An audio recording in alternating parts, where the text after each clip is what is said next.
Good day, good day, good day, everyone. Great to see you all here. I'm Rob Tatro from robtatro.com, portfolio manager here at Canaccord Genuity Wealth Management and the Tatro Wealth Advisory Group. I'm excited for another edition of the Tatro Show. I will bring in our guest. We'll talk a little bit about his outlook on the real estate. So as a reminder, I am not your investment advisor. Do not take this as investment advice. If you do want investment advice on this, please go to speaktorob.com, www.speaktorob.com. We'd be happy to give you a no obligation consultation. All right, enough about that. Let's bring in our guest. I'll pause no further. I will bring him in. Luciano Diorio, welcome, welcome, welcome. Great to have you here. Managing Director at Cushman in Wakefield, Quebec operations, an expert in his own right, young guy who's done a ton given, I say young guy, you mentioned it yourself, young guy, who's done a ton overseeing a pretty big team out there in the entire Quebec regions. He is the Quebec operations managing director.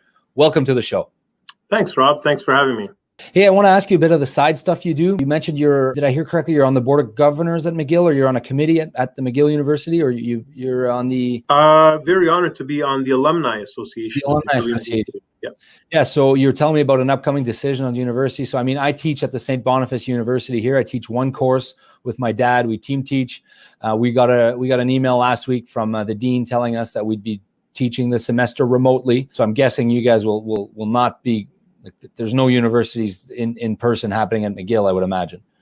So in my capacity, I'm a volunteer for the Alumni Association. So we have 275,000 alumni around the world. McGill prides itself of having international students, and part of our experience is having international students on campus here in Montreal. And right now, what we're going to be doing is what McGill is going to be doing is they're basically going to be teaching remotely and in virtual settings. So it's interesting to see as an alumnus of the university how that's going to happen, because of course campus life, and we were talking about age before. So imagine being, 19 or 20 years old, looking forward to coming to Montreal, and you've been accepted to McGill, excited about your first semester, and your first semester, unfortunately, is not going to be done in person and in public, in a physical space. But I think this is short term. So as we move forward, I think that hopefully we'll be able to see our future alumni come into Montreal, because Montreal depends, like our economy is actually, we have a lot of students that come into to this city. Parts of downtown are, overtaken by the student population. So it's certainly an important part of our city here. I do remember going for my first semester abroad, young kid from Marchand, Manitoba. I went to University de Moncton, played volleyball for les Aigles Bleus, lived in residence my first year. It was a very, very different, but very, very fun time for me. And I do feel bad for the students who don't get to experience that. Among all the other impacts with COVID, that's definitely one that's going to be different for those students. Hey, you talked about I've noticed on your, I think I saw this on your website or on your LinkedIn, you do some philanthropic work, Philanthropy. It's easier to say in French than in English.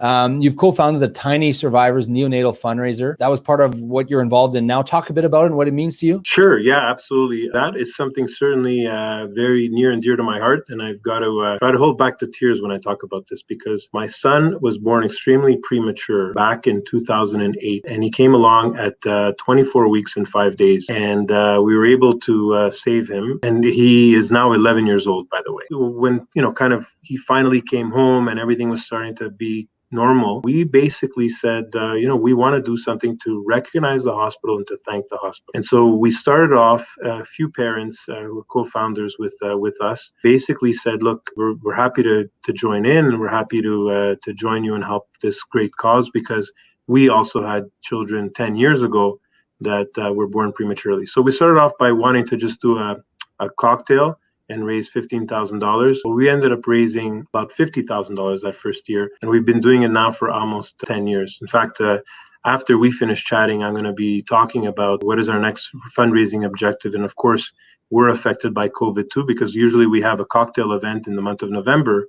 And I think that we're at a point now where we're thinking about, in-person events, even as late as November, is probably still going to be problematic at this point. So I'm really proud of it, because we were able to give over $250,000 to the hospital. And we continue. Last year alone, we raised $100,000. So we've raised lots of money for the hospital, and basically to help save lives of premature babies who, in the past, a boy like my son, born at 24 weeks and 5 days, probably would not have made it. So I'm thankful for that, and I'm blessed, and that's just our way of showing thanks. Good on you, Luciano. Good on you. Congrats. That's a fantastic initiative. It might surprise you to know that we have something incredibly in common on that point. In those of my viewers that know me, I'm deeply involved in, I founded the Canadian CMV Foundation. My son was born 12 years ago in 2008 with a congenital birth defect. And my wife and I made a promise to each other, just like it sounds you did, that you would make a difference and you would raise money. And we raised $100,000 last year too. It's really neat. And it's now something that takes a lot of my time. Quick plug while we're at it. June is CMV Awareness Month. So if you're watching this, cytomegalovirus, it's the #1 cause of infant disability. It's a congenital birth defect. And please go to our website, check it out, donate if you'd like. One thing we know for sure, there's going to be some change. And I think the innovators and the one that are able to adapt to the change are likely to do much better. Cap rates in Montreal, you were telling me, hovering right around 4% on both the commercial and on the multifamily. I think you were telling me you can get better than 4% cap rate on the multifamily. So for those of you, sorry, go ahead. No, I was going to say yes, absolutely. It's hovering there. Yeah. So cap rate is basically the net income of the property, net operating income divided by the property value expressed as a percentage. Now, it does not take into account leverage. It doesn't take into account growth. It doesn't take into any of that, but still really good indicator of real estate values in Montreal. I'd say that's probably a high for the past while.